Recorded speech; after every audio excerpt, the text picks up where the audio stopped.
Sometimes you just gotta go. You will never know what you can ever be if you never try. You will never see. Stayed in Africa, we ain't never leave. So there was no slaves in our history. Were no slave ships, but no misery. Call me crazy, or isn't he? See, I fell asleep and I had a dream. It was all black, everything. And we ain't get exploited. White man ain't fearing, so he did not destroy it. We ain't work for free, see they had to employ it. Built it up together, so we equally appointed. First 400 years, see we actually enjoyed it. Constitution written by W.E.B. Du Bois. When no Reconstruction, Civil War got avoided. Little black Sambo grows up to be a lawyer. Extra, extra on the newsstands. Black woman voted head of Ku Klux Klan. Malcolm Little dies as an old man. Martin Luther King read the eulogy for Ham. Followed by Bill O'Reilly who read from the Koran. President Bush sends condolences from Iran. Where Fox News reports live that Ahmadinejad wins the Mandela Peace Prize. You will never know what you could ever be if you never try. You will never see. Stayed in Africa, we ain't never leave. So there was no slaves in our history.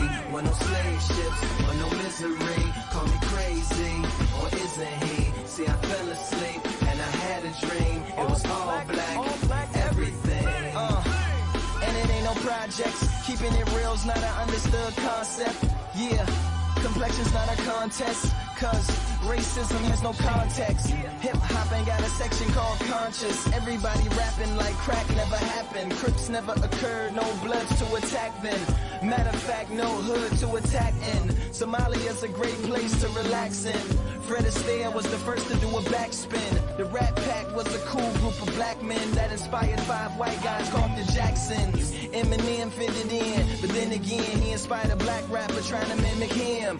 And that's who really rose up out of Michigan. A signed white rapper by the name of 50 Cent. You will never know what you could ever be if you never try. You will never see. Stayed in Africa, we ain't never leave. So there was no slaves in our history. Were no slave ships, were no misery. Call me crazy, or isn't he? See, I fell asleep and I had a dream. It was all black, everything.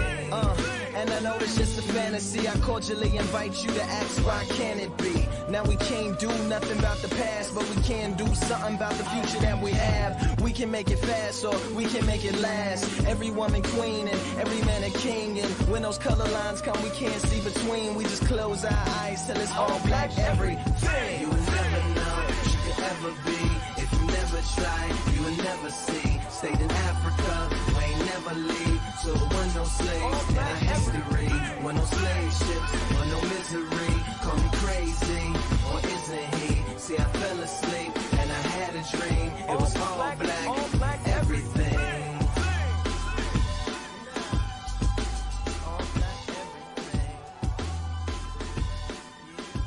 All black, everything.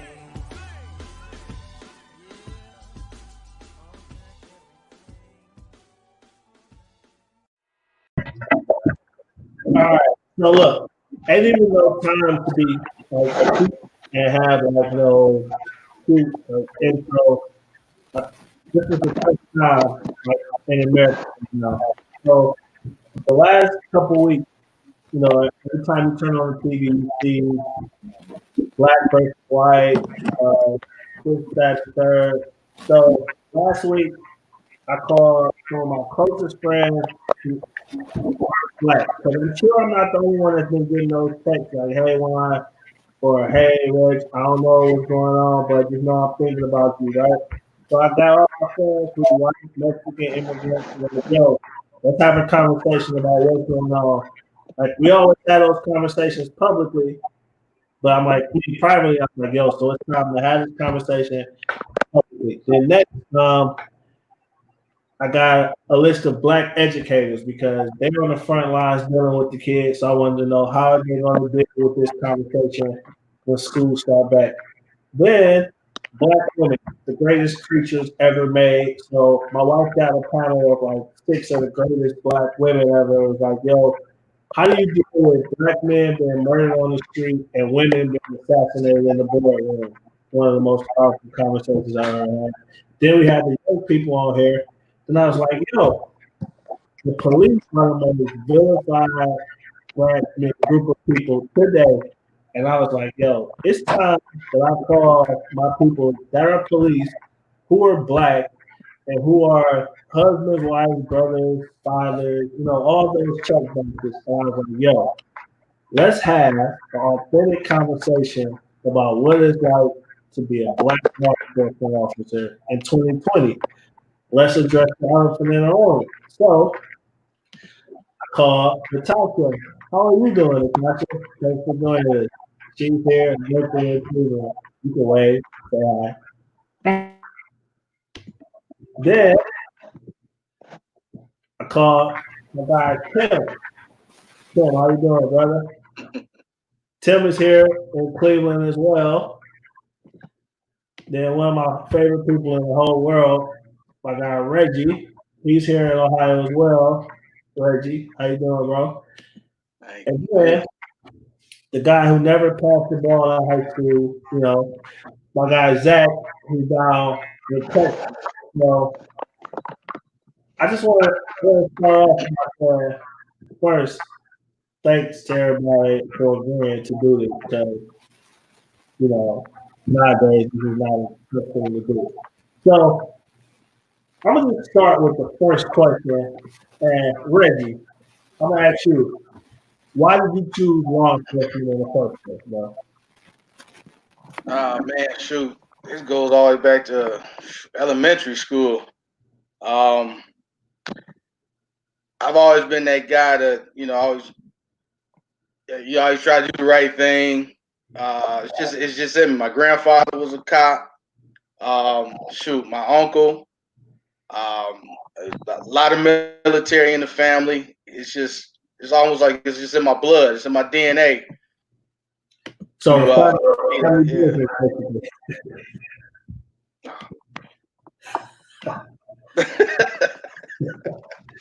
right, Tim, why did you choose law enforcement, bro? Well, it's kind of like a recent choice,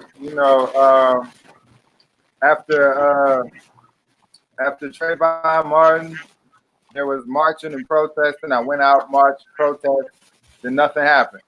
So it was like one of those be the change you want to see in the world type of thing. That's powerful. Tasha, what say you? Why did you become law enforcement? I mean, it was similar to Tim too. I didn't have many examples of anything or anyone that looked like me and treated people like how I treated people. So I felt like I had to do the change in order to make a change. Now, Zach, I'm gonna be honest, bro. In 10,000 years, I never thought I would see you wearing a badge and fighting a good fight. Why did you choose law enforcement? Well, I had to say it's a combination of everybody here. To include, outside influence from people. I had college professors. You know what I'm saying? Matter of fact, when I went into college, I wasn't really going for like public, like criminal justice or anything like that. I was really into public safety. But what I had learned is that what I was going for wasn't exactly the right thing. I wanted to get into like industrial safety, and I just got put into a class, and the professor was really good. Shout out to Ronnie Dunn over at Cleveland State. I was ready to pack it up, and this isn't what I'm here for, this, that, and the third. But he liked the way I presented myself. He was ex-military, just like Reggie. It ran in my family as well, ex-military. And he told me, you can be a leader, this, that, and the third. And next thing you know, I chose this career path, and I haven't regretted since. So, stay on you for a second, Zach. What exactly are you doing right now in law enforcement? I'm just trying to set the picture so everybody can see who we got here. Okay. I am currently a Border Patrol agent here in McAllen, Texas. Front and center, busiest station in the nation, focal point of the nation. Every time you see pictures of, what they call kids in cages and so on and so forth, that's where I'm at. And that's pretty much, you know, what we're dealing with down here. So we're gonna circle back to the kids in the cages. You brought it up, so I'm gonna have to ask you later. But it's different types of law enforcement. So Tasha, you're in school again for cyber, right? What do you say? Um, Currently I'm going to case for like cybersecurity, so I'm learning how to, do pretty much everything. Programming, we're scripting, we're doing a lot. I like it though. Tim, what about you, bro?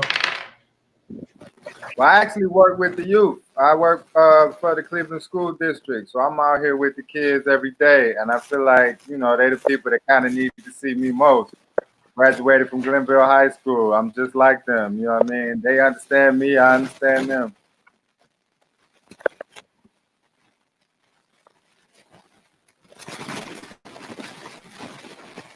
Well, I ain't gonna hold that stuff against you, bro. All right, I ain't gonna hold that against you. Can y'all hear me? No, can't hear me. Yeah. What about now? Can y'all hear me now? Yeah. No. All right, cool.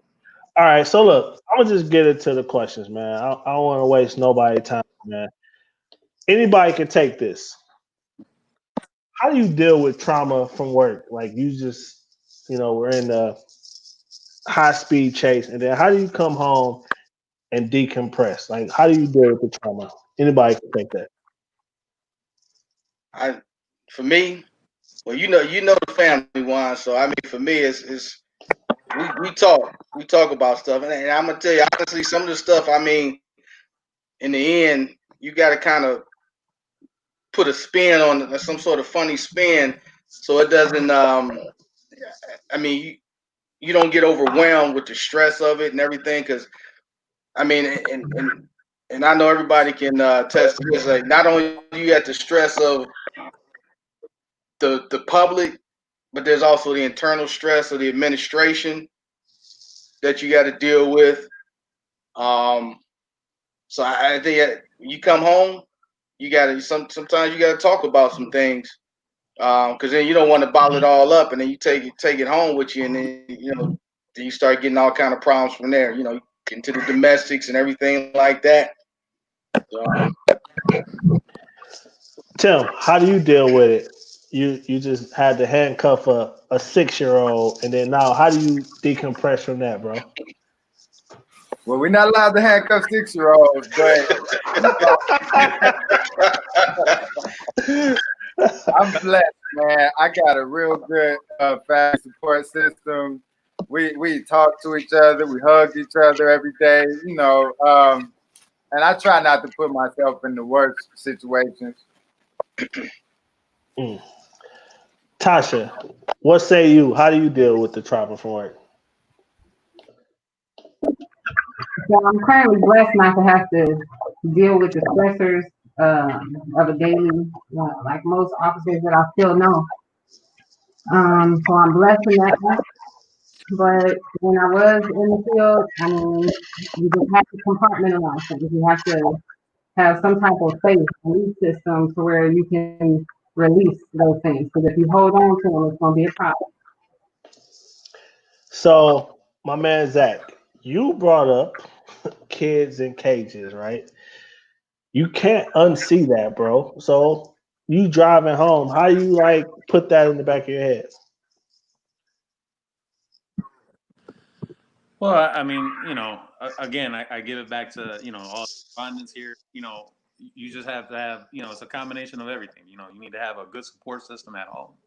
You need to be able to, you know, process and find humor, I guess, in a way to kind of release it. It's kind of like the opposite spectrum of the stress, where your emotions are running and things like that. And ultimately, you just need an outlet. You need a way to release that stress. For me, what I'm saying, I'm sure like everybody else, you find things that that put you at ease. So I mean, whatever have you, what I'm saying, I've sought, what I'm saying, Juan, you and me shared, the basketball, high school. I mean, what I'm saying, any kind of release you know what I'm saying, that you can find, you know, in a positive way. Cause you know, a lot of people, they deal with stress negatively. So, you know, anything that, you know, obviously is a positive, um, you know, that's pretty much how I process it. You know, I just try to take it in stride, you know, don't let it hit me too hard, you know, because I mean, you know, I'm sure just like everybody else, you go through it, you know, in your day to day, you know, you deal with this so much and so often, you know, it's kind of hard to, you know, sit and dwell and process on one thing, you know, when you got, you know, the whole shift ahead of you, you know, so ultimately, you know, just, you know, keep a level head, man. You have a strong mental fortitude to do this. So y'all my people. I feel like I could just be authentic. I don't want no like vanilla answers, right? I don't want y'all to like you know what I'm saying? Like if I can't say this to y'all, like who can I say it to? Zach. I don't want the I'm running for office in 2 years answer. You know what I'm saying? Like, you know. So The Tim, politics. yeah. So Tim, I'm gonna pick on you, bro. Right. You my guy, Tim. You got What's happening? young kids as well, right? So Yeah. a 11-year-old bring a gun to school. How does that not affect you, bro? Like what goes through your head when you get the call over the radio that whatever the code orange or turquoise is, and you have to go and deal with that? Like, damn, I got kids this age. Man, so in some cases, I feel like I should be the first person there. Like, oh man, let me go see what's going on before something get out of hand. You know, let's make sure it's an actual gun. Let's make sure that it was been secured already before the cars start showing up. Sorry to say, it's rough. It happens. It happens. It happens a lot more than people would think. Children bring weapons to school. It happens regularly, actually. Mm. All right, like I said, I don't want the I'm running for councilman in 5 years, Reggie. Listen, let's just take the gloves off. How the hell do y'all address the community and like, yo, I'm here for y'all when y'all public enemy number one right now? Like, people hate the police almost like the NWA song back in '84 or whatever. It's like that's the anthem today. And how, like, what do you say to the community when you protect and serve? And there's like, yo, I'm still a black man. I'm a husband. Like, what do you like? How do you go fight for them people, bro? You know what? Man, it's what we all know. This is what we got to do. But for me, I talk to people. You know why? You know I'm a talker, man. I approach people. I talk to people. Shoot, how can I? It's hard to even explain, but Just say it, bro. I don't pull any punches and stuff. You know what I'm saying? I don't sugarcoat. Hey, can we cuss? Hell yeah, you can fucking All go. right.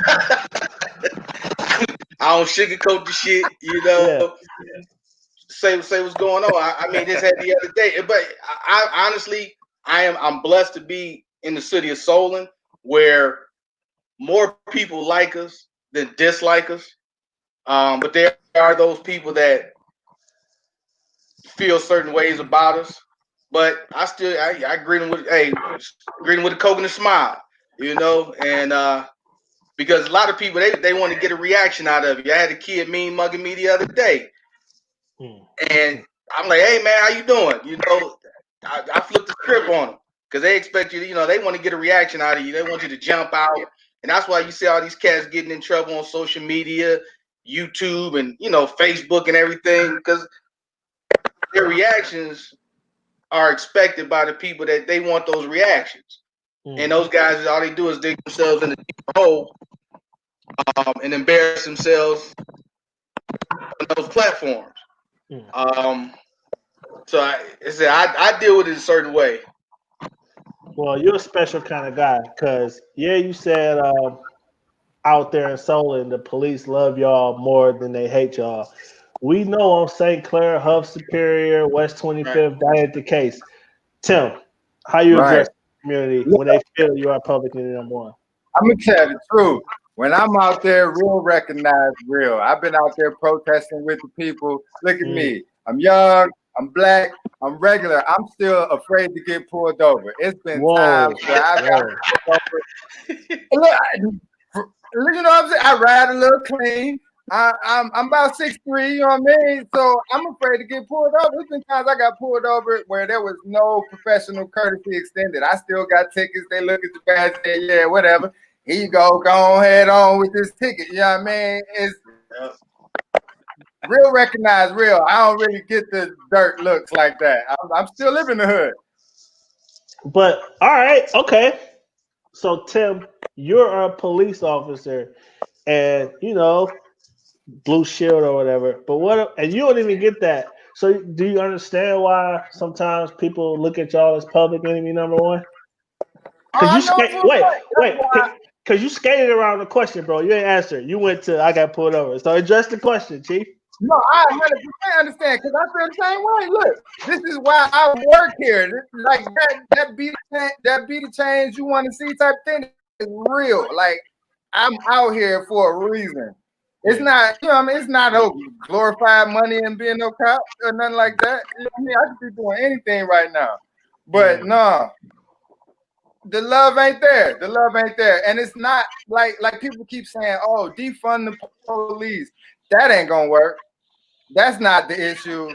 The training is not the issue, man. Like I can tell you the issues if you want to get down to it. What's the issue, bro? In my opinion, the state your professional opinion. Right. So I can only speak for the state of Ohio. The state training that is sent from the state is good. But once you get to the trainers and the training classes, then it's something different. Every training you go to, it start with, well, you know what? It ain't like it used to be. You know, you can't just go bust them in the mouth no more. There's cameras everywhere. Everybody got a camera. You got a camera. He got a camera. So it's like they implied to try to stay off the camera. And that's the real fact. Hey, I'm not going to argue with you. When you get out the academy, you go to your job, you got to meet some 50-year-old washed up FPO. Like, well, everything you learn in the academy, throw that out the window. That ain't going to work. It happens every training starts with, well, there's cameras everywhere now. Every training start like that. And I'm just like one of two in the class looking around like, nobody else feel weird about this? Oh, man. Uh-oh. Hey, well, that's what I wanted to hear. But this ain't like bashing. I just want to know, like, Zach, and then Tasha, I'm coming to you. How do you address the community when you're public enemy number one? Zach? Oh, okay. I was gonna concede to Tasha, but I mean, you know, to be honest, it's for me, you know, it's not this. It's you're walking a fine line. You know what I'm saying? Because you know you do have to understand who you are. You know what I'm saying? For me down here. You know, it's not Cleveland, you know, where 99%, you know what I'm saying, of the population down here, you know, being this close to the border, you know, you deal with a lot of Hispanic, namely, you know, Mexican individuals and so on. And, you know, there's a culture shock, you know what I'm saying, me being black down here, one, and then two, you know, doing this job that, you know, for so long, you know, a lot of people down here had, you know, has this impression, you know what I'm saying, you know, the border patrol and whatnot, you know what I'm saying, you know, out to get these people. And so for me, it's kind of like, you know, I do this job and I try to treat everybody fair. I try to treat them the same way I like to be treated because, you know, just like everybody else, just like yourself, probably included, you know what I'm saying? I know what it's like to, you know what I'm saying, be in this skin and get pulled over, be in this skin and be targeted or profiled or whatnot, or be rubbed wrong. You know what I'm saying? And so for me, it's kind of like, you know, you got to kind of take a step back, I guess, in a sense. And, you know what I'm saying, understand where they're coming from because, you know, like Tim was saying, working with children, he works at Glenville. He went to Glenville. So he knows, you know what I'm saying, the people he's dealt with. So in a way, you got to kind of find that rapport, because if you don't have it, they're not going to trust you. They're not going to confide in you. And ultimately, you know what I'm saying, your job is going to be that much more difficult. More textbook answers from Councilman Nieves. I got you. I like it. So, no, Tasha, I'm coming to you, right? But Reggie, so you the hip hop era, NWA. F the police coming straight from the underground. A young nigga got it bad because I'm brown. Then you got KRS-One. 30 years ago, there were no black cops. Couldn't even run. You know the song, right? Mm-hmm. So, Black cop. yeah, that's what's blasted right now, and y'all have to go save them. Tasha, how are you addressing the community? And they hate you right now. Like, why are you doing this to yourself? I'm still a part of the community. I'm always going to be a part of the community. So as long as I have a certain foundation, I'm fine. Y'all got some thick skin because it couldn't be me, bro. It couldn't be me. Tim, I see the vein popping up on your head, bro. Because I just want to have a real conversation. Like, Look, like you gotta love them, man. Like if you actually talking to them and you being real, they understand. Like a lot of people say, "Oh, we need more black cops." That ain't always it. You need more cops that are from where they're policing, at least close around or know about where they policing, instead of shipping cops in from the country and 5 counties over that wouldn't come to where they work on their off day. Like if you got cops, I feel like this. If you tell a room full of cops, everybody got to walk the beat today. We're going to be on Scoville. We about to be over here in the projects. We're going to Morris Black. Once you see the cops start smacking their lips, them the ones you got to be like, all right, well, you can't work here no more, bro. If you're afraid to walk around, because where I work, I'm going to walk around when I'm off. I'm going to walk around when I'm home. If you're going to do something to me, you was going to do something to me anyway. And I feel like I'm still scared that the police gonna do something to me. I feel like it's gonna take somebody like me, Hey, me, I'm the ghetto evangelist. I'm a rap in your church. I'm a go be a cop. You're gonna have to go through my Facebook and try to find one dirty thing and like, oh man, we shouldn't have killed that black guy. He was a police officer, a father, a clergy member, you know what I mean? Tim, you my guy. No, this is why I wanted to talk, like, because they think cops are just uniform people that are robots and don't have emotions. But Tim, you walked me into my next question. So you said we're gonna get all the cops and say, yo, let's walk on Scoville, Unwin, Morris Black, Parkwood. But how do you address race with colleagues without offending them or alienating them? Like, yo, we all got to be a part of the solution. So Reggie, I'll put you on the spot. You in Solon, the medium income is a lot higher than it is on 30th, right? And then Ray comes up there with a busted tail light, and then it says, well, they all just come up here and all they want to do, they all just alike. So being from that, Reggie, how are you having that tough conversation, whether it's in the locker room or driving in the squad car? So we talk about this all the time.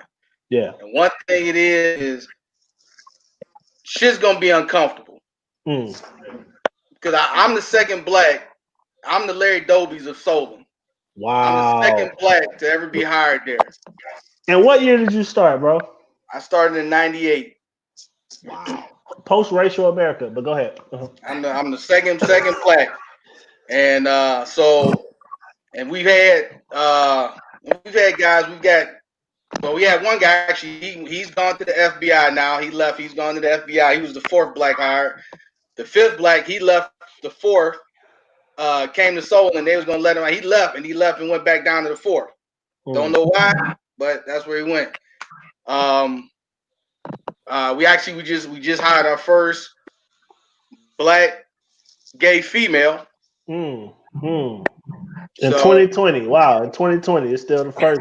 Yeah. But I'm gonna tell you this, and we like I said, I address all these issues and everything like that because the biggest problem I have now, not with the department, but because I'm constantly talking to the youth about becoming police officers, young minority youth, about coming into the game and understanding, so they have better understanding how we do and how you can help, because you might be that guy that helps teach a white guy how we are, our cultural differences, why we do what we do. Because there's plenty of times where I got to, tell guys on stops, like they'll come like, Reggie, why those guys acting like that to me? I'm like, man, because you white and you wearing a uniform. I'm like, Wow. Wow. I said, I'm catching it too. I don't know how many times. I mean, I'm pretty sure we all been time, sellouts. We've been all of that. But like I said, constantly talking. You got to have them uncomfortable conversations with the white guys, and you can be that black guy or black female or minority male or female that can get them to understand us better. Because even when I was in the military, there's plenty of white guys that never deal with a black dude or black person in general till they join the military. That's so deep, man. Keep going though. No, that's just deep. Yeah. So I mean, so I have those uncomfortable conversations, but I'm lucky enough to also, I'm a trainer, stuff like that. So bringing these guys in, I ask them ask them questions. Hey man, you ever break bread with black folk? You know what I'm saying? Yeah. Coming to your house, stuff like that. What do you do? Because I want to know where your mindset is at. How and stuff like that. I want to know about you and who your friends are, who you hang with, and stuff like that. Because I also tell guys too, all your friends can't just be cops. You gotta have regular friends that'll keep you grounded and everything like that. All your friends, when you have all your friends cops, your mindset don't ever change. And, but if you look in the hood, one of your friends got to be a cop. You got to know somebody.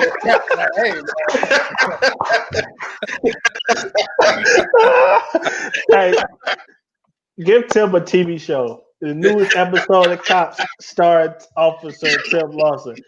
Zach, so you down at the border, bro. So it had to be a culture shock for you. I mean, we used to go to the Puerto Rican parade at high school and stuff, but that's different than being down in Mexico. And you're part Hispanic, but wasn't it a culture shock for you? Oh yeah, definitely. I mean, day one going to Walmart, people speaking Spanish at the register, So, I mean, it's just one of those things. I mean, what I'm saying? Culture shock and all. But, surprisingly, what I'm saying? Well, shouldn't be a surprise, but, doing this job, there's only a handful of us that do it. And, large majority of the people who do this job and, that make up this agency in general are Hispanic. So, when you have, the small, minute, population and, the majority of them are people from, from down here, from the border who, mostly don't get out and, see the world as, we all know it to be, it's kind of hard to get them to understand because it's not the same. They see, it on TV, but they're not actually living it. So it's kind of hard, to kind of break that barrier to people who, don't understand. And, we all know, what it's like to be Black. We all know, what it's like to be, minorities and what goes along with that. But like for these people who, down here, everything is, the principals, the teachers, the commissioners, all these people hold these positions of power, So for them, it's not the same as being in Cleveland or, other parts of the world where it's more diverse. When you have, this and they look at it like, well, it's, for me, I can't relate. Well, look at it. You got all what you have down here and some. So it's different. It's, it's kind of hard. So, the conversations are obviously tough. The barriers are harder to break down because these people just don't see it.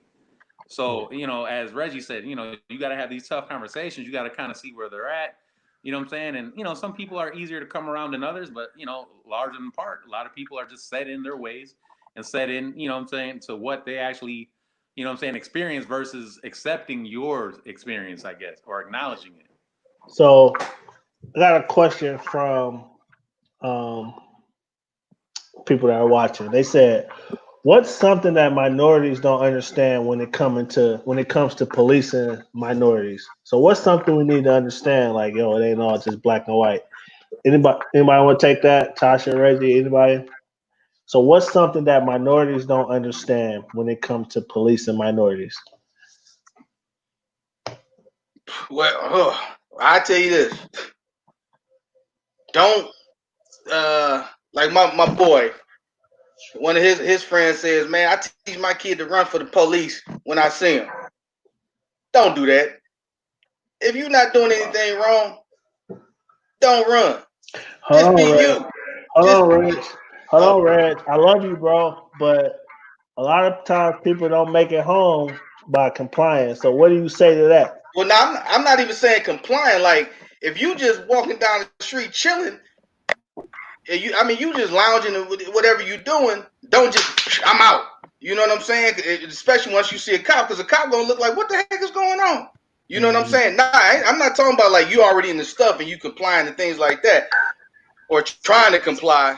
But I'm just saying, just in general, as far as like when you say police and minorities, my thing is if I'm driving down the street and you bounce, we all gonna look strange at you. We gonna like, what's going on? What just happened? What my dude Charles Ramsey said, dead giveaway, huh? Right. But listen though, but hold on, Reg, Tasha, Tim, Zach, being from the hood, do y'all kind of understand why we take off running a little bit though? Oh, no doubt. But I'm just telling you. What's gonna happen if you take off running? Go ahead, Tim. You're terrible at your job. Look, I feel like you gotta make the police actually do their job. If the police say, "Hey, you come here," and you say, "No thanks," and just keep walking, if you didn't do nothing, there's nothing the police can do to you. I'm black, bro. No thanks. I'm black. I don't got that luxury, Tim. No, we gotta teach them. That's why instead of saying, "Oh, hey, son, we don't talk to the police," you gotta say, "Hey, son, you need to grow up to be the police because what's happening now ain't working." You know what I'm saying? So we need more of our people to be the police. Like you gotta tell those kids, like, well, it's okay to be the police, but if the police want to talk to you and you don't feel like having a conversation, you say no thanks and keep walking. But when they say, "Hey, such and such, come here," or "Hey, at this point, you're going to be detained," yeah, you can stop and then see what they got to say. Tasha, bringing up minorities, and Troy asked a great question. What would you say? Like, what do we need to understand, like, from the police perspective? And then I'm going to follow up with the same question.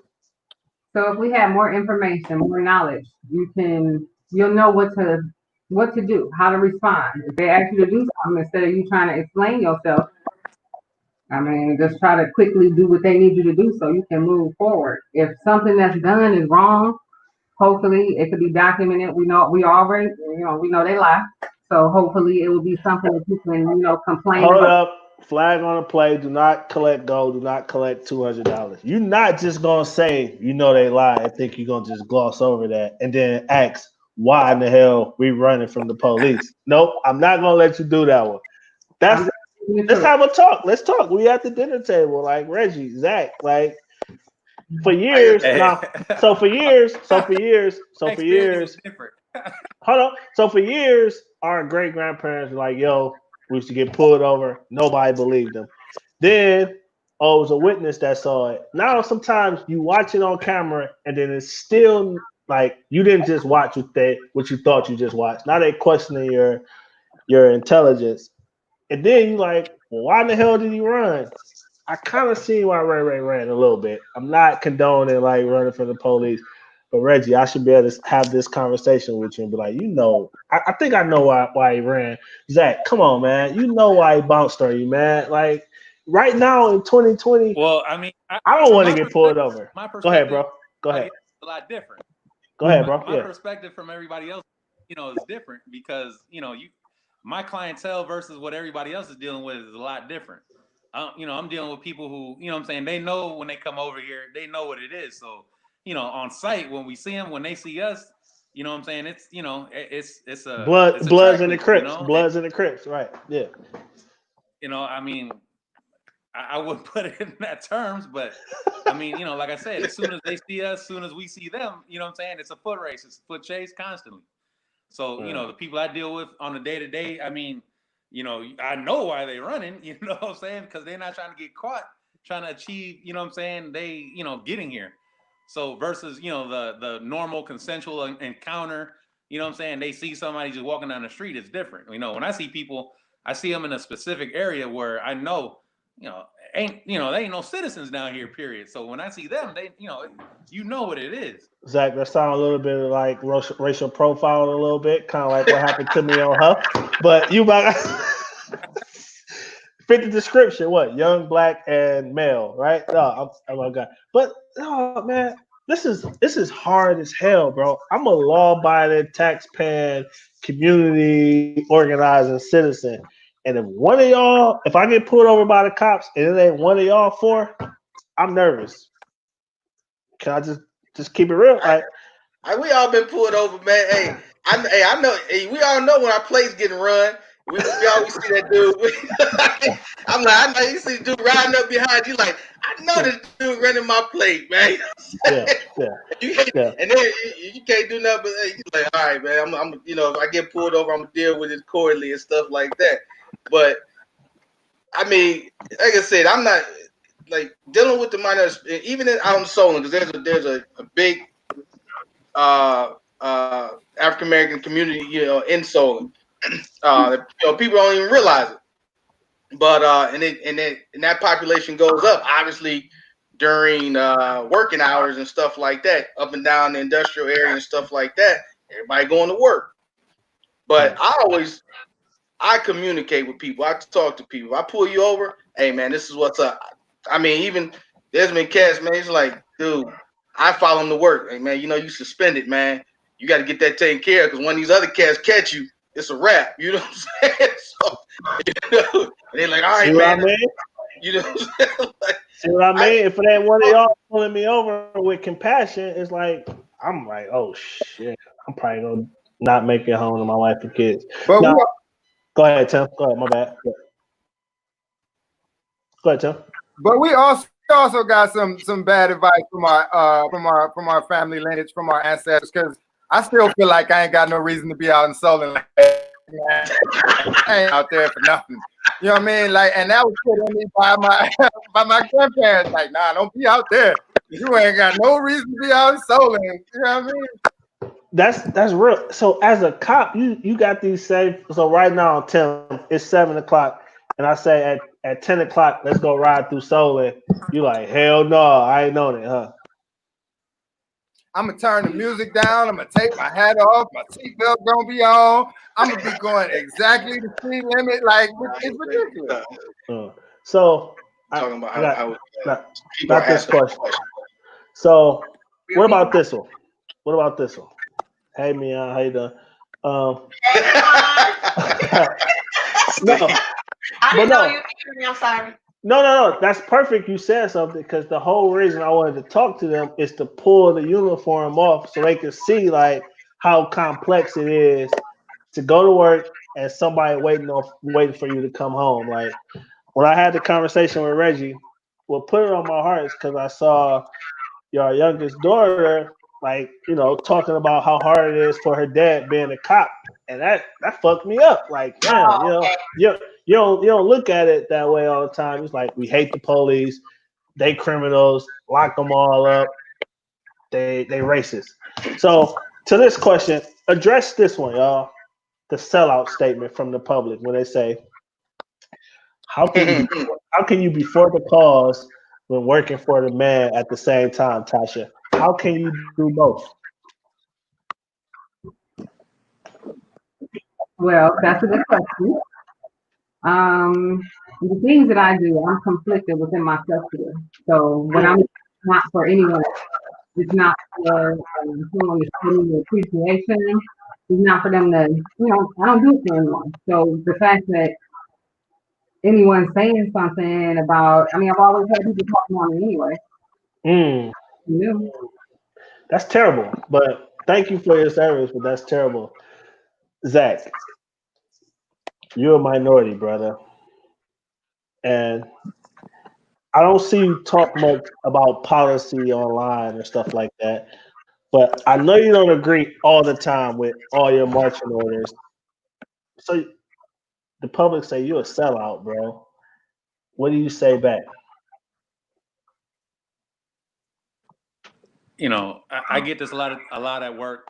You get a lot of people and they ask you, you know what I'm saying, or they'll say stuff like, you know what I'm saying, you know, different than me, we the same, so on and so forth. And, you know, they right. You know what I'm saying? They, you know, they see me in themselves, you know what I'm saying? And I and conversely, you know what I'm saying? But the thing is, you know, when you catch somebody doing wrong, you know, which I'm sure all of us have, you know what I'm saying? That's where you kind of draw the line in the sand, you know what I'm saying? And, you know, because I empathize with what's going on, you know what I'm saying? You know what I'm saying? We have these conversations with my coworkers, colleagues, and the like, you know what I'm saying? You know what I'm saying? I empathize with what's going on.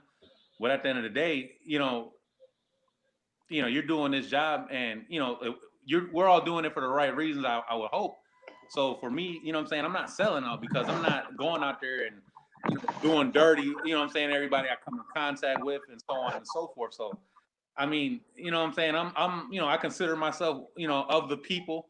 You know what I'm saying, I'm for the people. You know what I'm saying, I go out there, do the job. You know what I'm saying, and I don't feel any less. You know what I'm saying? I mean, if anything, you know what I'm saying, I consider myself an example. You know what I'm saying? Like Reggie was saying, you know what I'm saying, to, you going out there to show these people, you know what I'm saying, the way. So, you know what I'm saying, I take that in stride, and I don't let it affect me. So I'll get hate mail for the rest of my life if I don't say this, right? No. And no, it's a somber moment, right? The world is on fire, literally and figurative, right now because of a video that we all watch. How is it going to work the next day after that? Whether not asking if you agree with what happened or disagree with policy, whatever, but y'all had to go to work the next day and put on a uniform. How are y'all like balancing those two things? I don't know one cop that I know. I don't know any cops that agree with anything that happened in that video that I know. Like I said, I'm talking about who I know personally. True story. Okay. That's outside of my department and other guys that I know from other departments. Everybody was disgusted. I mean, I had my one partner, man. It was like actually two of my guys on the job. That whole thing weighed heavy on them. I mean, they was calling me distraught. Yeah. Those two white guys. And they like seriously distraught about the whole situation. And then you go, going in, everything. It was just like obviously the whole world is out of whack right now. I mean, this is going on all over the world. All these demonstrations, the protests, all of that stuff. This is worldwide, So I mean, even coming into work, it was just, it was more or less like, we're not gonna do what we usually do. We're not gonna go out here and pull people over and make all these traffic stops and stuff like that. You got to let people deal with this, let them mourn and stuff like that. You get away from your regular bull crap that you normally do day to day, and just let things kind of sink in. Don't mess with people. That's deep. I like Tim. You said you were out on the front lines marching these last couple of weeks, right? You said you went to a couple marches or something, right? I did. Why? But like the same thing he said. Like every cop that I work with, it was trash. You can see it. Like that was terrible. That's not how policing works. The little tiny cop that was standing right there, he was a sucker for just standing there. He was scared. I think he was scared of George Floyd and the other cop. Like that was a totally terrible situation. Like that should have never happened. The thing that get me though is it does spark other conversations about like looting and marching and things like that. That's when views kind of get skewed. Like, why are you looking past what we're talking about? Like you brought up music like NWA and stuff like that. You can take it far as back to Sam Cooke. Like we've been singing the same song for a long time. Yeah, And man. everybody know the George Floyd incident was just the worst. That was just terrible. That's like, you got it. Like, come on, let's fight. Let's square up right now. That's how I felt about it. Let's square up right now and see if you do me like that. That's how I feel about it. So what? And the follow up to that, Zach, Reggie, Tim, the whole world is protesting what y'all represent. Like, the George Floyd thing, I guess, straw that broke the back. But it's kind of like the war that's been going on with the two populations forever, the police versus black people. And this one was just that. So the whole world is like, F the police, all that kind of stuff. And y'all have to still protect. Like, how do y'all, go ahead, Tim, how do y'all do that though? But you know what?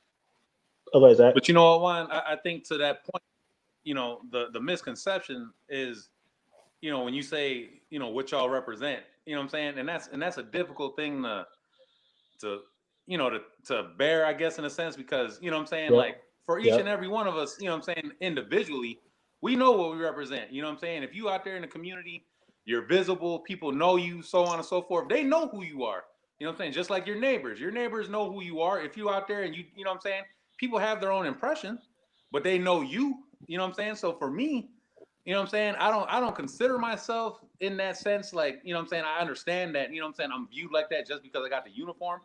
But, to those that know me, who get to know me, they see what I'm about. You know what I'm saying? So for me, I don't necessarily feel that is a representation of me, you know what I'm saying, as a law enforcement officer.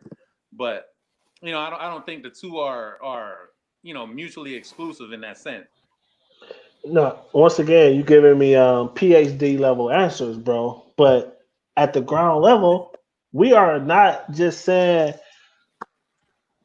the guy that put the knee on the neck should be in jail. We like the whole police department should be looked at. What about this consent decree? What about how they're policing? Like, these guys are criminals with military. You know what I'm saying? Like, that whole thing sparked, like, nobody has stopped talking about that since. So it's kind of like all black people from Huff is thugs. We all get grouped in the same thing. Go ahead, Reggie. My bad. What you about to say? Oh, I'm sorry. Go ahead. My bad. I had you muted. My bad. Go ahead.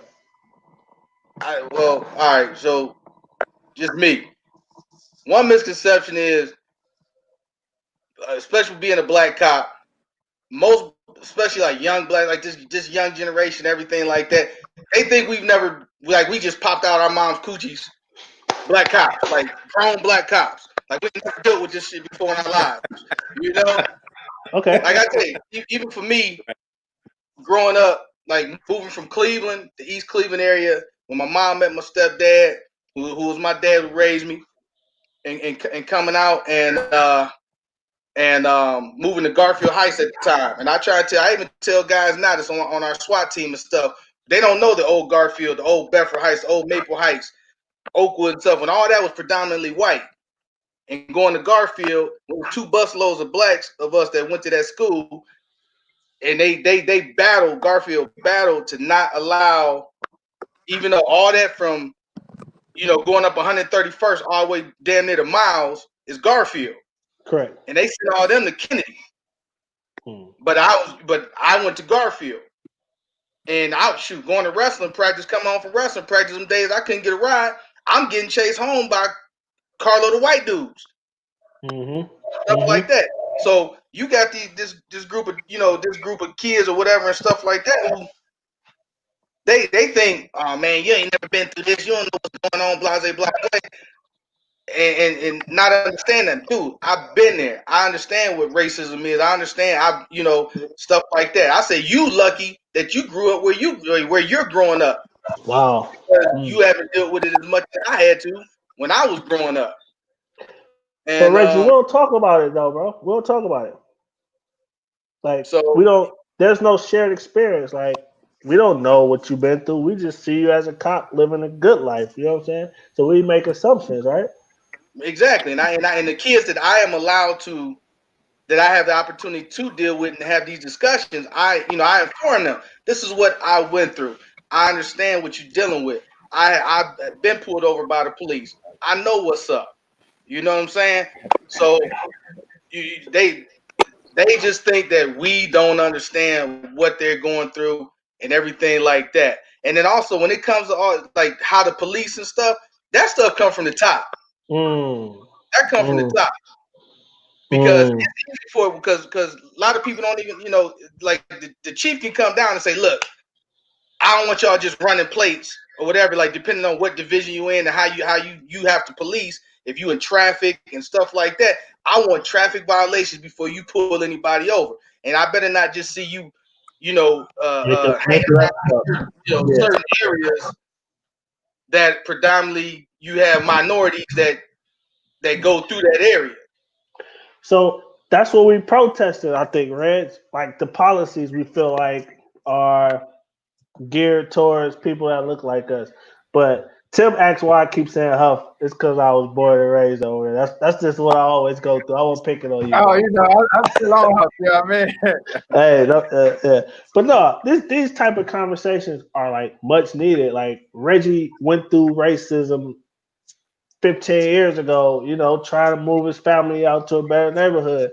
But we're pro. I don't speak for all black people. It was hard to watch, and it went from disbelief. It went from anger to disbelief to ready to set stuff on fire to like understand like why did that happen to like I need to talk to some people that live that life every day. And it's like grieving. I never met that person, George Floyd, before in my life, but what he represented, I felt like that was me, and it was like, how are y'all dealing with that, man? Like, because nobody, like, people don't really give a damn to hear it from y'all perspective, unless y'all like saying, disband the police. Like, they want to hear y'all on their side, and I'm like, it ain't all black and white all the time. Tim, right? Do you agree? Like, but you on both sides though. You marching and you a cop. I am, but look, here's the thing. I feel like before you start saying disband the police, you need to start with like the bigger problem. Why are we the only country that got for-profit prison system? You know what I mean? Like disband the for-profit prison system. How about that? Maybe that might make a lot of changes. You know what I mean? You getting paid because you're trying to feed a quota of beds, and they getting paid big. I mean, they getting paid money. Nobody else doing that in no other countries. Why is it here? I know, but that's tough. You got a mortgage to pay every month. So now we're gonna cut the police force in half, and then now your wife and kids, like, Dad, what we gonna get? You know what I'm saying? I hate to see that kind of stuff happening. So Zach, man, it's tough. Like, cause I watch the news every day, and I'm gonna just be honest. I hate like hell what y'all doing on the border. And to see I grouped y'all in, like y'all. But I know you don't make the policies. You show up to work on Monday. Your squad leader say, this is the area we have, and you better go do it, or your ass gonna get rolled up. I don't care how good the union is. So but it's hard. It's hurt to like watch that kind of stuff, man. And you a sellout on paper. Zach, you're not considered someone who made it out the hood because you in law enforcement. How crazy is that? I mean, it's crazy because, we having this conversation, you know me, you know what I'm saying? You know where I'm from, you know what I'm saying? So, I mean, hearing that, obviously it strikes a chord, but I mean. I didn't say that, bro. You know it's not me saying that. I'm saying, like, according to. Yeah, no, I get what you're saying, but I'm saying from somebody who don't know me. From somebody who don't know me. You know what I'm saying? That's what I'm saying. Like, for somebody to try to judge me in the sense that, who don't even know me, you know what I'm saying? Like, yeah, it strikes a chord because, you know what I'm saying, that whole, bias, that whole, you know what I'm saying, preconceived notions and all that, it goes full circle. You know what I'm saying? If they saying police doing it, I mean, the people who we police do it. You know what I'm saying? So, I mean, at the end of the day, you know what I'm saying? Like I said, you know what I'm saying? You got to kind of get to know these people. I mean, and I'm not in, what I do personally, you know what I'm saying, with this job, it's not so much as community policing, you know what I'm saying? But a lot of the people, you know what I'm saying, in these areas that we, you know what I'm saying, patrol, you know what I'm saying, you do get to know them and so on and so forth. But, I believe, you know what I'm saying, what we do down here is very necessary. You know what I'm saying? And I understand how the media paints it a certain way, you know, and I get, you know what I'm saying, a lot of these people, you know what I'm saying, they look at, you know, the people that look like them and they feel like, oh, you're a sellout because you know, look what you're doing to our people and so on and so forth. But I mean, you know what I'm saying? It's not, I don't take what I do personally. You know what I'm saying? Like everybody else here, there's something else I could have done, you know what I'm saying, I could be doing. You know, but I chose to, you know what I'm saying, do this job and I choose to do it well. But Zach, So I mean, you know, I don't feel no type of way. Zach, you my guy, because you was around when we were losing like every game in high school, right? So I feel like I can say this to you. So I think you should take it personal though. If you're not taking the job as serious policing personal, I'm scared of that. Like this shit is personal. Like it's almost more important than Well, the that's what I damn said. doctor. The job is serious. You know what I'm saying? The job is serious. You're right, but I'm saying I don't take the criticism personal. Oh, okay. That's the difference. I don't take the criticism personal because at the end of the day, you know what I'm saying? You know, it's water off my back. I'm not gonna allow somebody to say something to me and then affect me, and then I go out there and it affects my job. You're gonna make a You know what I'm great saying? Like I said in the congressman. beginning, you know what I'm saying? To do this job, you gotta be here. I can't wait to vote for you in the national election, bro. Zach, you my guy. I'm fucking, you know, I'm fucking with you. So Tasha, you back. So before everybody got on, like you are a triple minority, right? You're a woman, you're black, and you are in the professional world. Why the hell go to like a high stress job, low appreciation? You could have did anything else, and you want to come somewhere where nobody's going to appreciate the work you do until you fuck up and end up on national TV and everybody coming for your head. You could have did something else. Why in the hell you want to come do something like this? Well, I was doing what I was doing for the kids. I specifically wanted to work with the school district. I wanted to be in the city that I grew up. I went to school in Cleveland, so I wanted to specifically work in Cleveland. After that phase of my life ended, after doing that for 10 years, I mean, I'm thankful that I could do something else to stay with. I mean, yeah. You lose track of everything. Tim, should you live where you work at? I feel like I'm looking you right in the face because it's personal to you. You should be required to live within at least 30, 40 miles of where you work. Oh, that's too far, bro. That's like Pepper Pike and 30th. That ain't the same, bro. Well, look, to Cleveland. At least 20 miles. You know what I'm saying? Like you gonna keep the money in the city. You gonna know the people in the city. The money just gonna keep revolving around the city. It's a better thing. But one thing that you said that I ain't like, you said something about FF. Go ahead. I can't remember now. But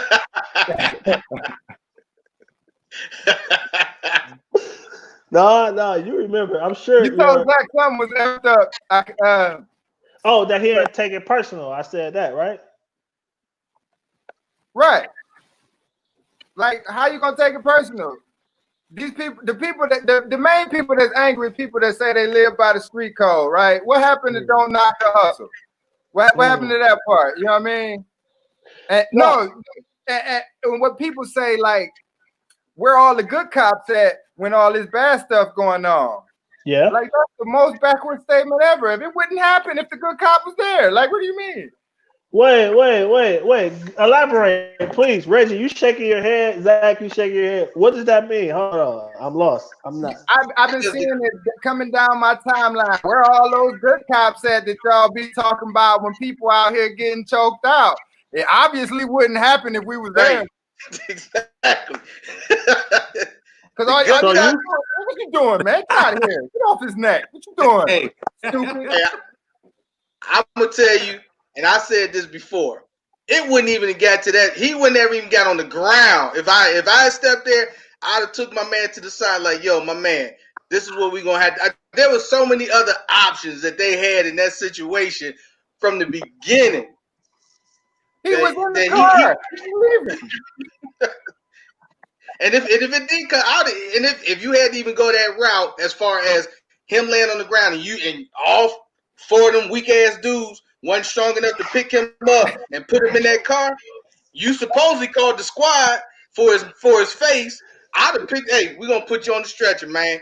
And then you could transport him to jail that way. Right. I mean, it was so many other options to deal with this cat. How you even know? Once again, the $20 counterfeit bill ain't that big a deal, because you could have said, "All right, man, you may be lying to me about where you got it from, yada yada yada." You could turn that all over to the prosecutor and let the prosecutor make a decision on it. So that was good old fashioned street justice. Y'all always tell us don't handle it in the street. He definitely took the law into his own hands. But so Zach, that's maybe to your point. He took it too personal there, huh? Is that what it is? Yeah, I mean, you all the time, you know what I'm saying? And I learned this early on in my career with when I was working back home, you know what I'm saying? I worked for state corrections, you know what I'm saying? And you gotta be able to, you know what I'm saying, keep everybody level-headed. You know what I'm saying? Tap your partner out. Like Reggie said, you're gonna pull them to the side and let them know, hey, we're gonna handle this a different way. But I will say this, and I guess everybody here kind of understands this from our perspective, and maybe not, Juan, you, or anybody else that's not in law enforcement. Just a regular guy over here, right? A lot of this stuff is, I mean, you know what I'm saying, non-law enforcement, you know what I'm saying? But, you know what I'm saying, I will say this, a lot of the good cops, you know what I'm saying, they are out there and they do, you know what I'm saying, whether it be through the chain of command or whether it be through, some anonymous reporting system that they have at work. A lot of guys do, you know what I'm saying, report this kind of stuff. But after that, it's beyond us. You know what I'm saying? At the top, it's like not Reggie much said, that I can do as a regular. Yeah, or it hits the police union and you know what I'm saying, and they're gonna fight for this guy. You know what I'm saying? So I think a lot of times is that, once we do our part, you know what I'm saying, like everybody expects us to, there's not much else we can do, because I can't make the decision to fire this guy. You know what I'm saying? That's already out of my hands. So I mean, a lot of times, you know what I'm saying? Yeah, the good cops are doing what good cops are supposed to do. But I mean, the good cop can't do everything. So y'all pulling on some nerves and some strings right here that I'm getting questions. Should citizens step in when they feel like officers are going overboard? Like, I mean, I don't got the balls to do it, because then what? Listen. I always go back to the line from Juice, how Tupac was like, if we was down there, we'd have helped that nigga. He's like, if we was there, it'd have been 5 dead niggas instead of 1. So I feel like if I step in, it would have been 2 dead niggas instead of 1. But tell me, Tim, you said I should. What do you mean? You don't have to physically step in. You got one person right here videotaping it. This other person needs to get on the phone with 911 and say, I am watching this cop right here. We are telling them this guy is dying. Somebody send. That ain't what Troy asking. No, that's stepping in.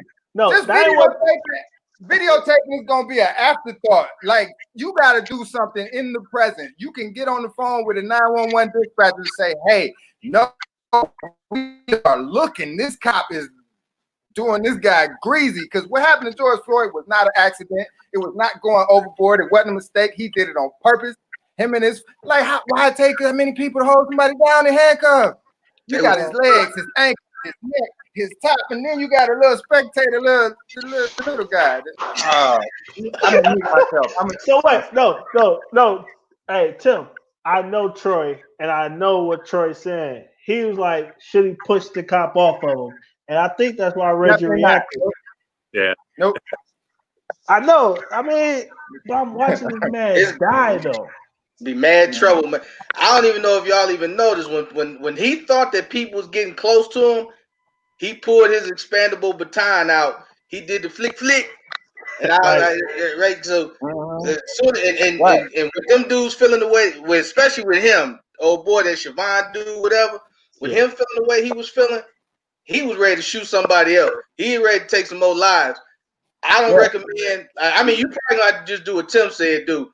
Because you try and step in there it's gonna Yeah, be call 911.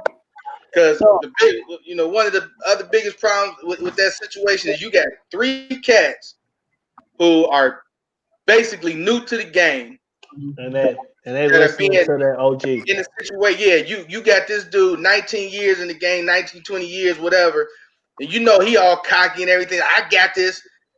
We gonna do it the way I say we gonna do it. That's the mistake right there.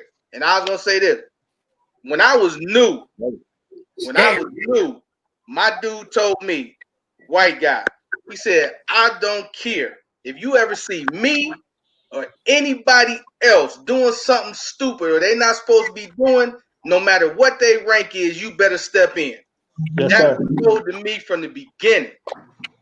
So I guarantee you wasn't told to them cats. So what y'all saying?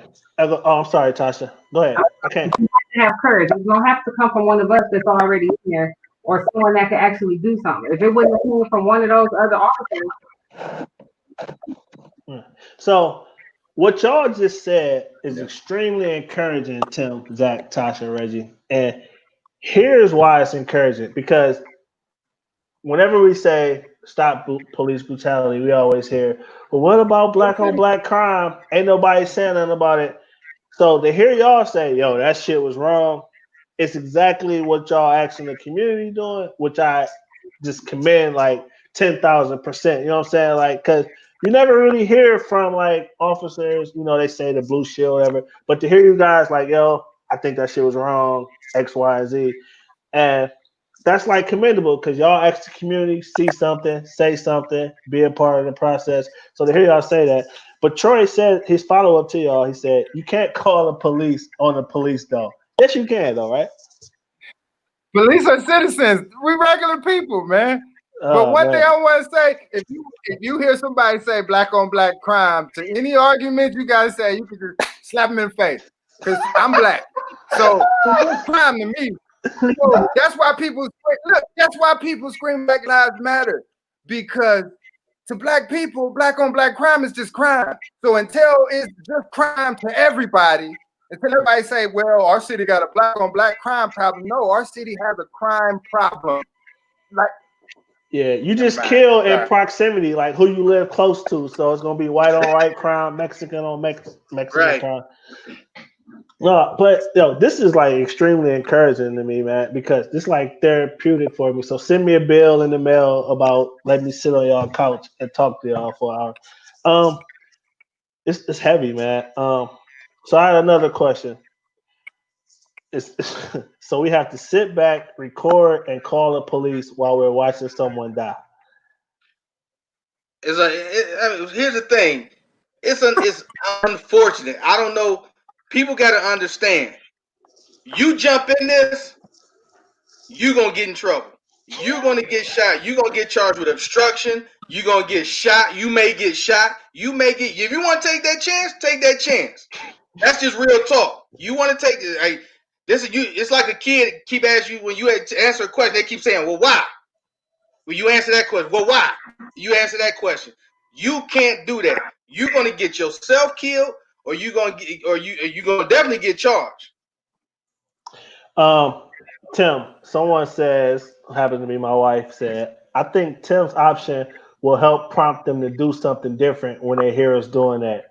They see we watching their action. Now, I usually don't disagree. Yeah. You said what, Zach? I said, obviously that didn't work in Minneapolis because they was there for 11 whole minutes. Yeah, that's right. Filming the whole thing. 11 minutes. So that's why that's why I said earlier we have videos, we got witness testament forever, and sometimes like when you say black on black crime, if you see me on TV shooting somebody, I'm going to jail. A lot of times the benefit of the doubt is extended to officers a lot more, and I feel like that's what the frustration was. But if you see you doing something, you're not going to jail unless somebody call the police on you.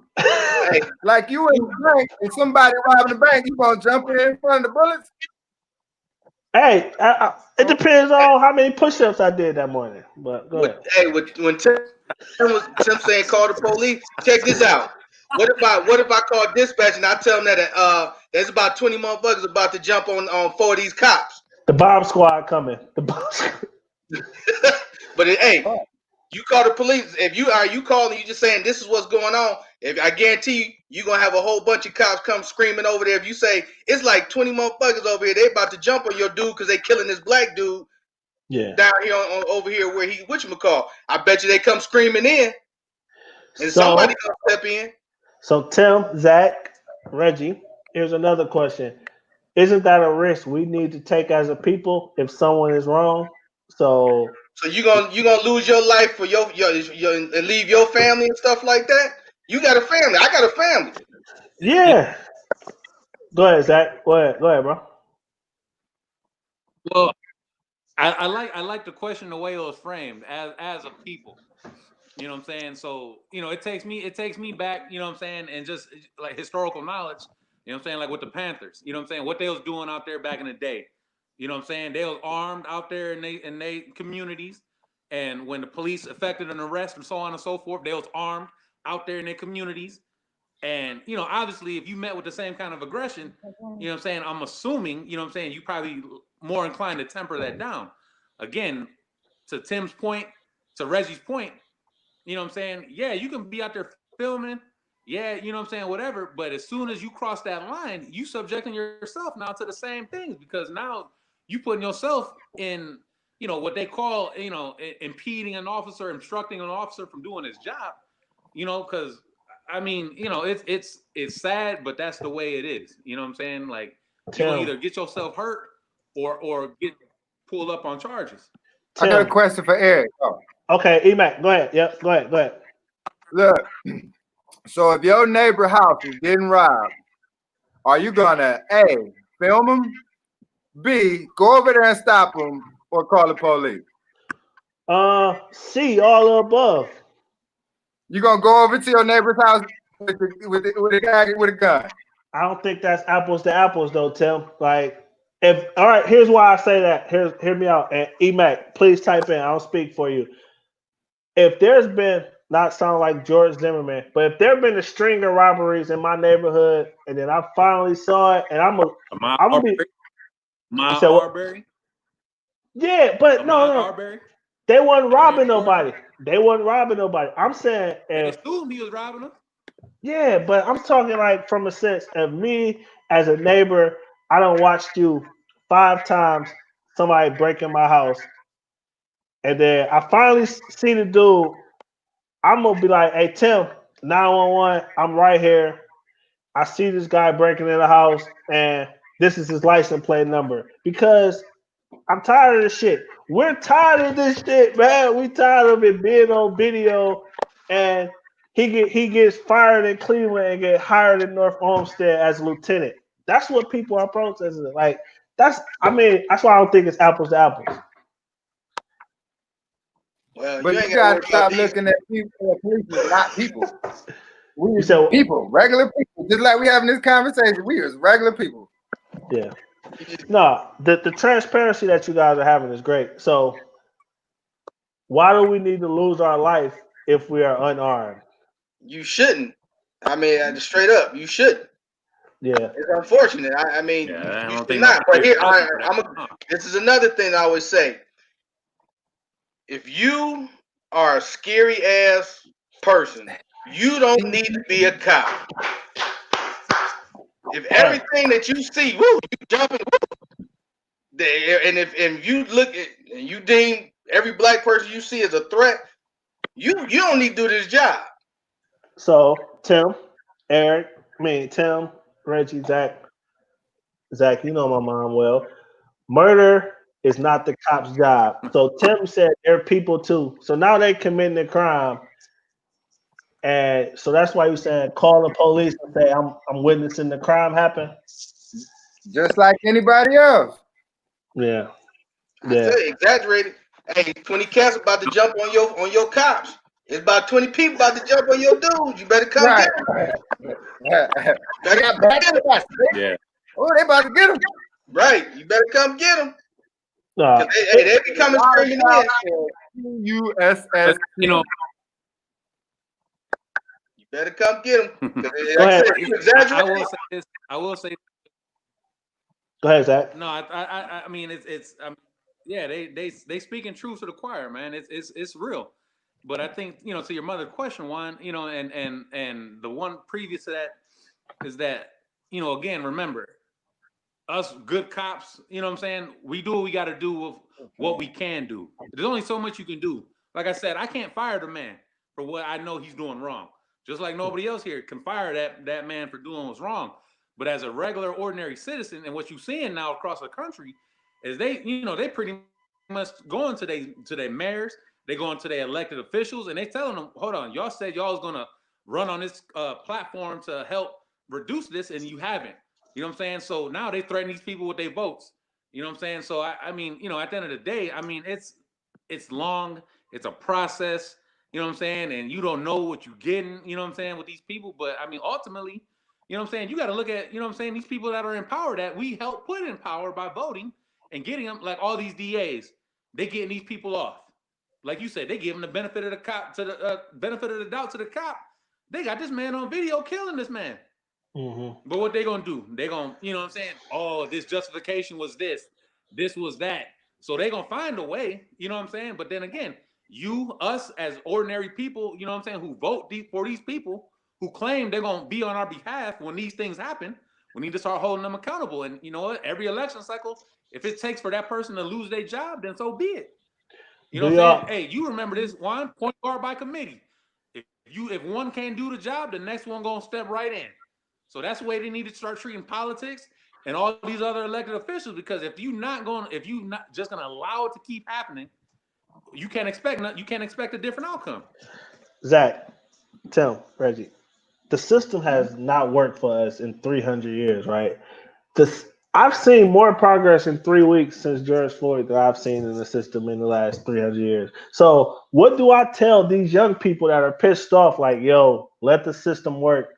But within 3 weeks, you know, legislation been getting jammed down. You know what I'm saying? Like, how do you balance that? Like, you know, we've been talking about balancing like in an elephant in the room, but like Tupac, the great philosopher, said, like, when I was just like asking for it, they weren't listening.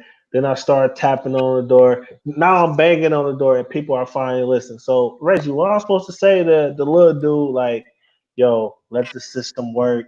You know, it's gonna be okay. Because those protests that we saw 3 weeks ago, if the guy walk off and don't get prosecuted, don't get found guilty and convicted, the country gonna burn down.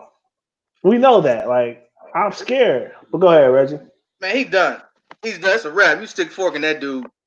Man, The biggest thing you got to worry about is sentencing. How much time is he gonna get? listen to what you telling me, bro. We saw it on tape, and he make it time served.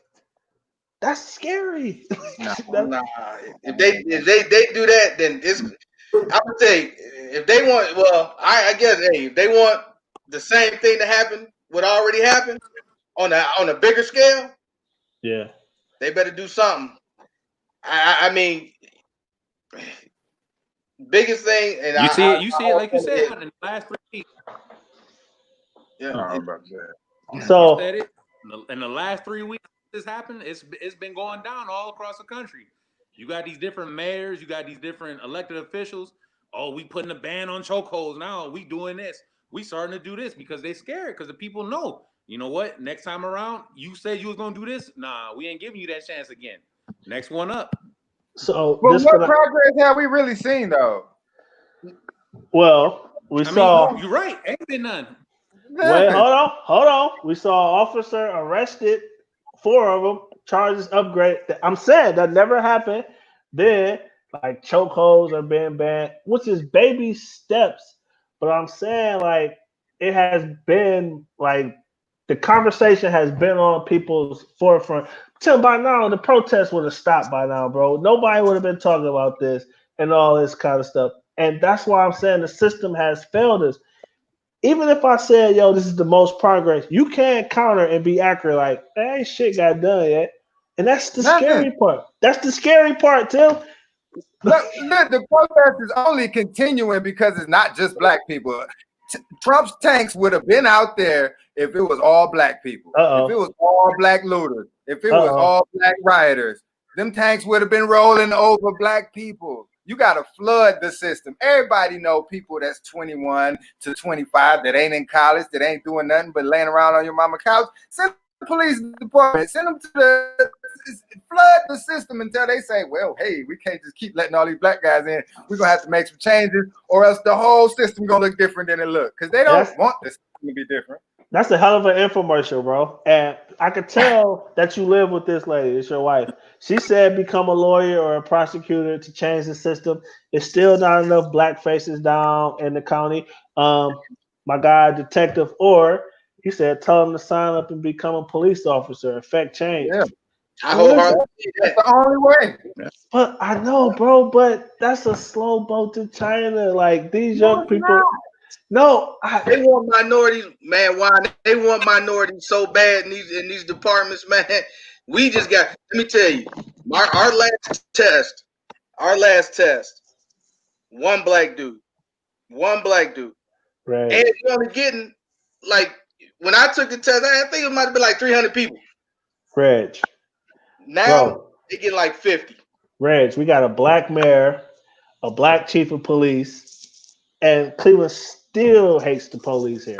That's what I'm saying. Like, it's a slow boat to China. And not saying that that's not right because what you brothers represent is golden, dog. Like, I love to tell people that I know y'all. Like, you know what I'm saying? Like, so help me talk to these young people. Like, yo, they giving out 100 years to black people that get caught blowing up police cars and shit like that.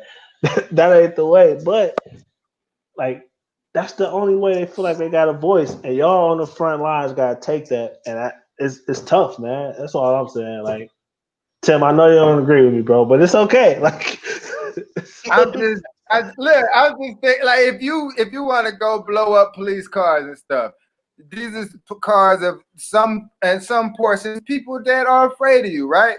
So you want to go blow up their car and make them more afraid of you. That's what you want to do.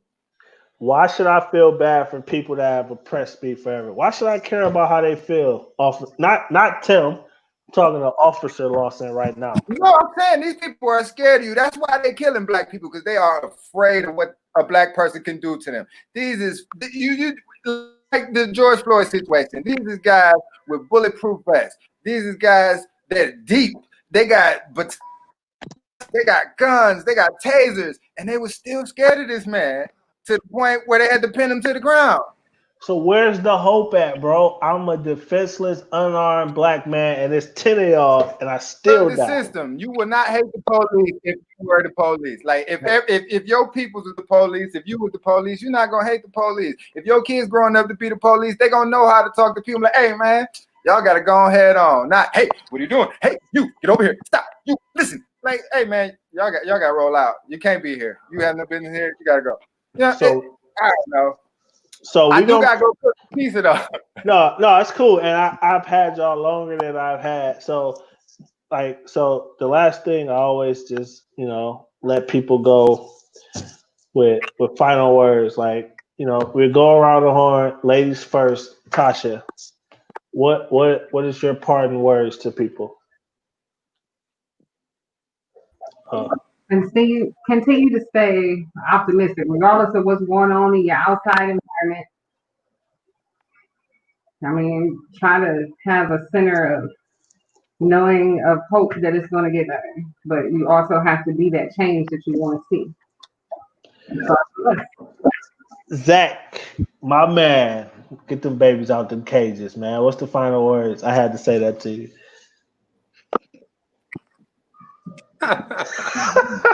let my people go. I'm gonna start.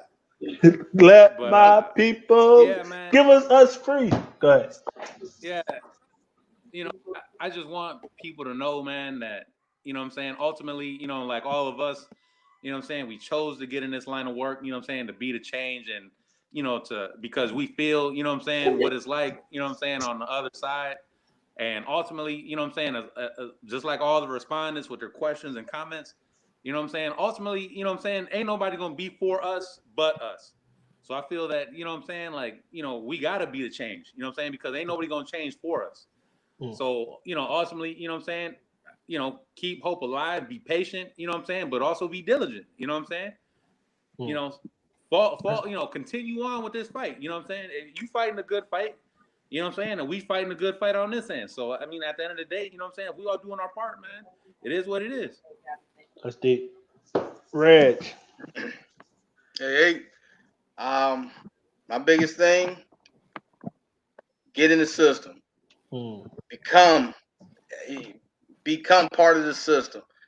There's so many different parts of law enforcement that you can get into. Become a lawyer. Move up to that, become a judge and things like that. Especially being young. Talk to a cop. Talk to him. Pull him to the side. Hey, when you see him driving down the street, give him a wave. Say, hey, can I holler at you for a minute? Be genuine. Ask questions. Most of them I'm gonna say majority of them, they will answer your questions if you got a question and you're not just trying to be a jerk or asshole. Tim, I saved you for last because flood the system. Flood the system. If Cleveland police give a test, it's usually about 1,300 people applying. Less than 10% is black people from the city. Let's make that number 90%. Then the cops don't fear you. Then you don't fear the cops. Then everybody gonna live in harmony. We've been marching and protesting for the whole time. The whole 400 years we've been marching, we've been protesting. Slaves wasn't cool with slavery. We've been singing, we've been rapping the whole time. But one thing that stands with me before I go, when I went to the police academy, which it only takes 3 months, my commander said when he was first made a police officer, black people were not allowed to arrest white people. Now we flood the system. We are the police. There is no fear between nobody. You don't think the police gonna do something to you, and the police don't think you're gonna do something to them, man. So listen, the whole time y'all been talking, it went from hostile, and everyone is agreeing with y'all. Thank you guys for your service. Flood the system. Flood the system. You know what I mean? So this conversation, it's a good first step, man. And I thank you guys for your service, and I commend y'all. And y'all some psycho folks to sign up to run towards crime. I'm wired. If a house on fire, to run out of it, y'all run in it. If it's a shootout, I'm getting under the table. Y'all putting y'all, man. So thank y'all for that. And man, I don't know what to say, man. I just appreciate y'all time, man. I respect and love each and every one of you guys and gals. And just keep it up, man. And do what y'all asked us to do. We see crime, speak up the same way, man. I appreciate it, man. And stay safe out there. And Reggie, I'm gonna get on that boat with you when I get back, man. All right, me and B going out Sunday. Man, so what, man? So what, man?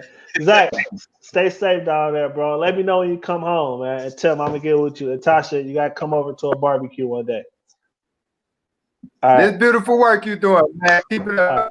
All right, hey, everybody be safe. Oh, wait. And if y'all need, if y'all Uber drivers and stuff, and y'all need the shields that the police be having in their back, my man Tim got the corona-proof share shield. I'm gonna put the website up for y'all because some people got side hustles. Share shield, right, Tim? Share shield 2020.